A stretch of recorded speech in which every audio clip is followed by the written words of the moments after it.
Hi, this is Mr. S. Prasad from Secret of Investment channel. दोस्तों, आज आपके बीच एक बहुत ही इम्पॉर्टेंट टॉपिक्स पर चर्चा के लिए आया हूँ। उम्मीद है आप इसे पसंद करेंगे। यह सबकी आवश्यकता हो सकती है, सबकी जानने की ज़रूरत हो सकती है। इसकी टॉपिक्स है ग्रेच्युटी। ग्रेच्युटी इतना इम्पॉर्टेंट टॉपिक्स है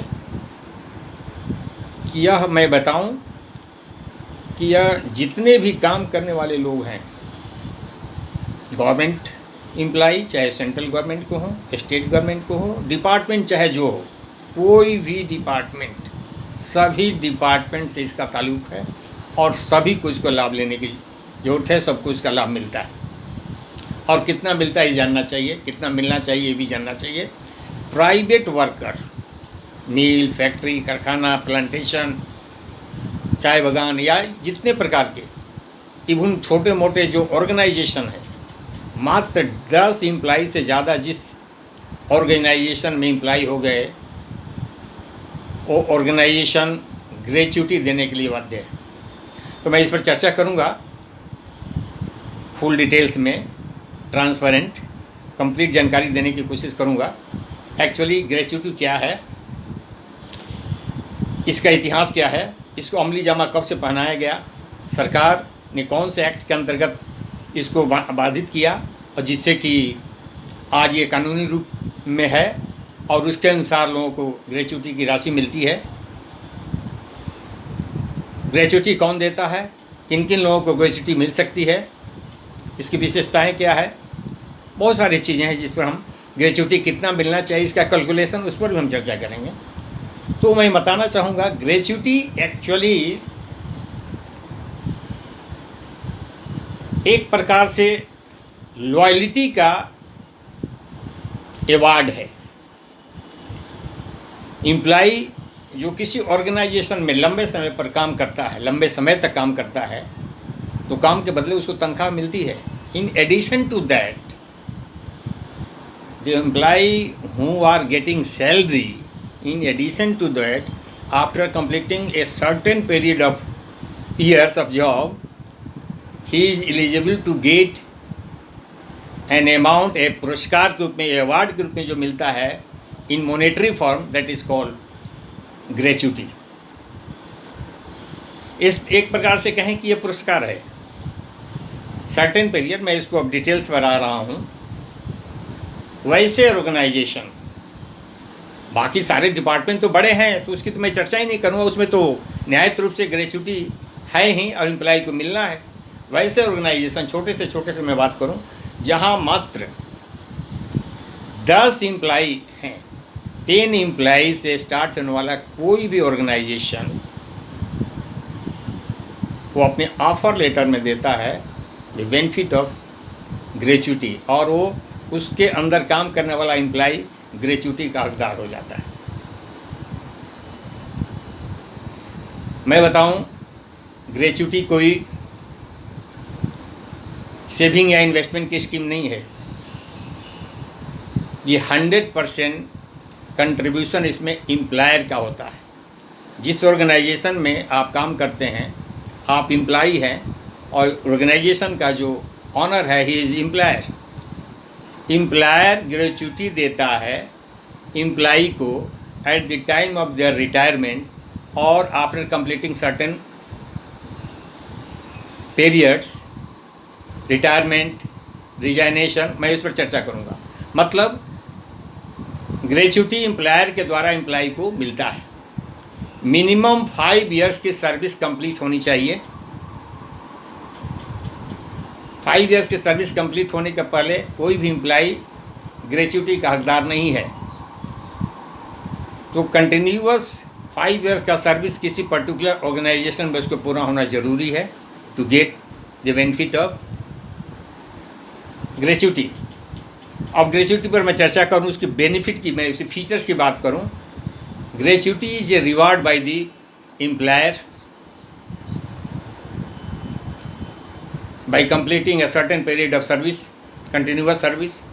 Second, ग्रेच्युटी में मिलने वाली, ग्रेच्युटी के अंदर मिलने वाली टोटल राशि टैक्स फ्री होती है।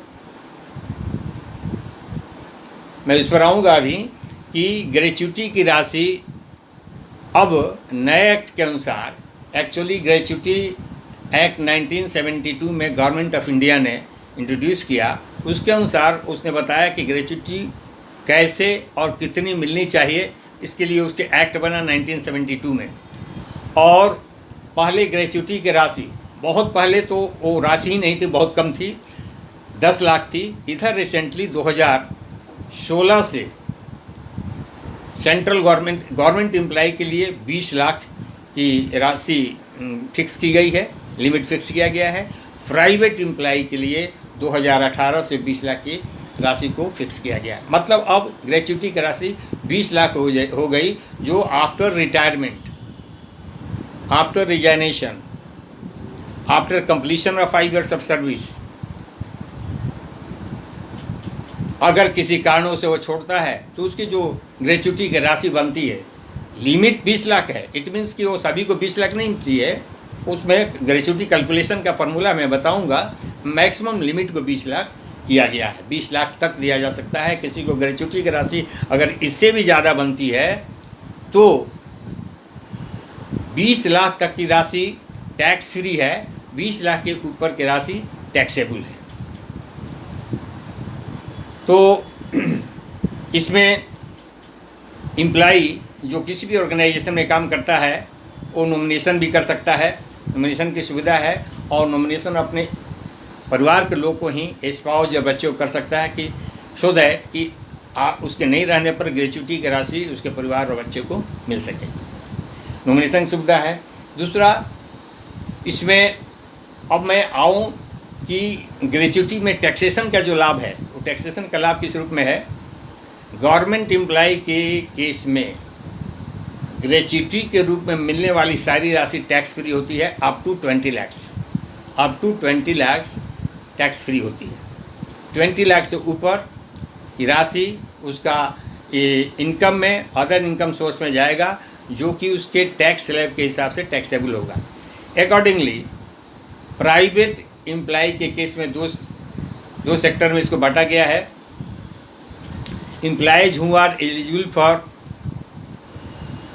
ग्रेच्युटी, उसके केस में एक फार्मूला है, number of years completed into average services into 15 divided by 26।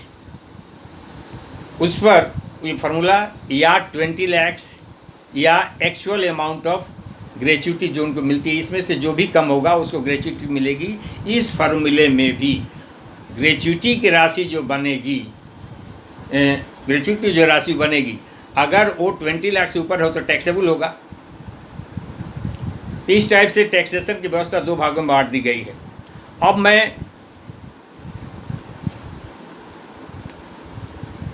Gratuity calculation के विषय में थोड़ी सी मैं चर्चा करूं कि एम्प्लॉय का जो ग्रेच्युटी होता है उसका कैलकुलेशन किस टाइप से किया जाता है।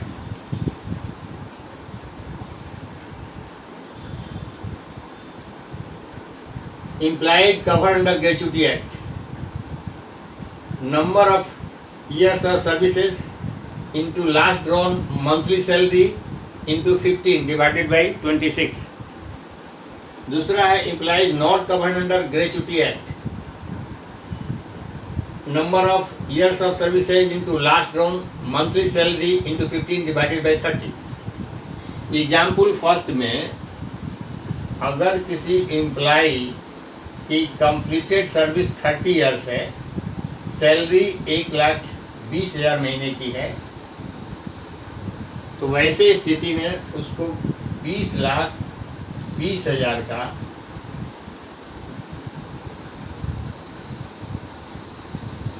ग्रेच्युटी बनता है। दूसरे केस में वही चीज़ है, number of year services into last on salary into 15 divided by 30। इस हिसाब से इसमें जो इस कैलकुलेशन के हिसाब से जो ग्रेच्युटी की राशि बनती है, अगर 20 लाख के रुपये से नीचे की है देन इट इज ओके, 20 से ऊपर होने पर वो टैक्सेबल के श्रेणी में आती है, वो टैक्स स्लैब के हिसाब से उस व्यक्ति के उसको टैक्स देने पड़ते हैं।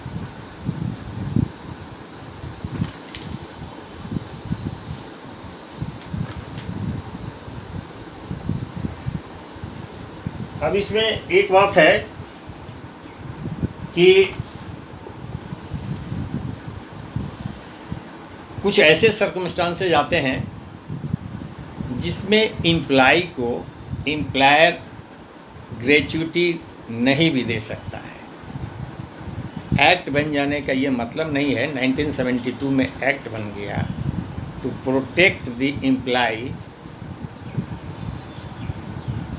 For receiving their gratuity amount. उसको लिमिट को फिक्स कर दिया, पहले 10 था 20 लाख हो गया।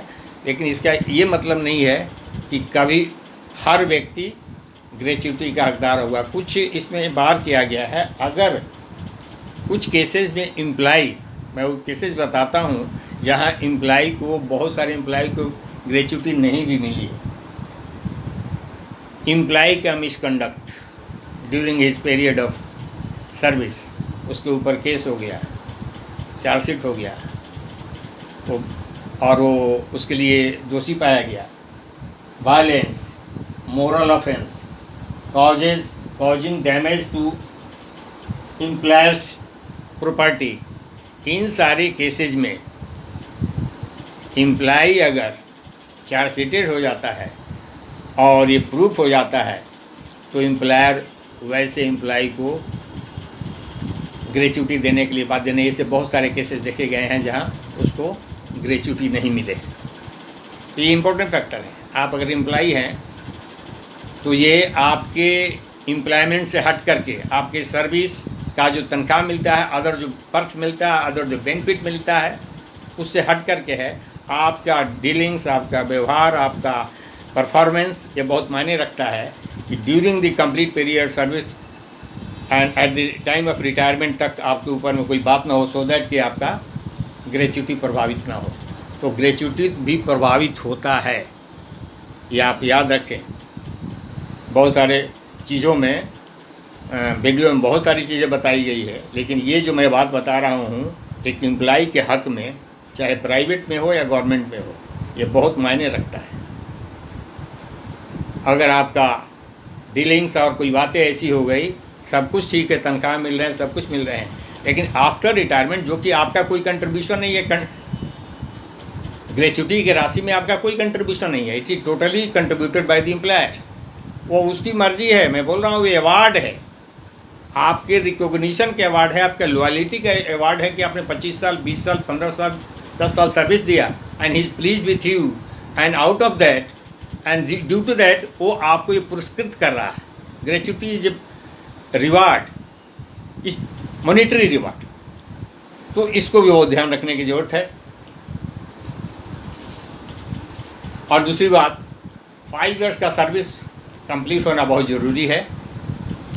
5 इयर्स के सर्विस वैसे केसेस में नलफाइड हो जाते हैं। अगर एम्प्लॉय की डेथ हो गई, डिसेबलमेंट हो गया due to any reason, accident या डिजीज के कारण, तो ऐसे केसेस में 5 इयर्स का क्लॉज लागू नहीं होता है।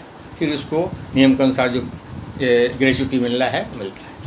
तो बिल्कुल क्लियर कट ये होना चाहिए, एम्प्लॉय को, चाहे कोई भी एम्प्लॉय हो, उसको ग्रेच्युटी मिलता है और उसमें उसका मॉनिटरी कोई योगदान नहीं है, एम्प्लॉयर पैसा देता है।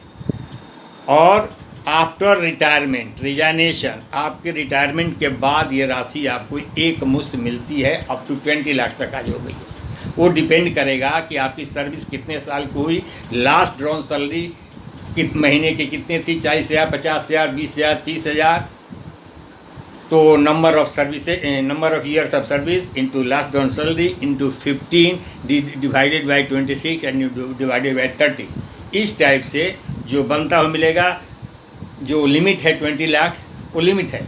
वैसे कैसे में किसी को 5 लाख बनता है, किसी को 7 लाख बनता है, किसी को 10 लाख बनता है, 12 लाख बनता है, 20 लाख वैसे किसी में बनता है जहाँ 1 लाख एंड 1.5 लाख के आसपास, 100 लाख के आसपास उसका मंथली सैलरी है the time of retirement. Eight almost 30 years की सर्विस किया है, वैसे केसेस में लगभग 20 लाख एंड एबव बनता है। हर केसेस में 20 लाख ग्रेच्युटी नहीं बनता। आप कैलकुलेट कर सकते हैं मैंने जो फार्मूला दिया उस फार्मूले के हिसाब से। सो 5 ईयर की सर्विस ज़रूरी है, नॉमिनेशन ये है, ये सारी चीज़ें हैं, सारे फैसिलिटी है। तो एक एडिशनल बेनिफिट है एम्प्लॉई के हक़ में, चाहे वो गवर्नमेंट का हो प्राइवेट हो, एडिशनल बेनिफिट है जो आप ले सकते हैं, प्राय मिलता ही है, प्रोवाइडेड कि आपके द्वारा ऐसा जान अनजान में कोई ऐसी गलती न कर दी गई है जो चार्जेबल हो जाए, वो केस एस्टेब्लिश्ड हो जाए, आपके ऊपर चार्जशीट हो जाए, आपके ऊपर कोई बात ऐसा हो जाए, सो दैट ही इज़ इन्वाइड and ready not to pay, वो आपको पे करने के तैयार नहीं। तो ये सारी चीज़ें होती है और बिल्कुल छोटी सी चीज़ है ये इसमें।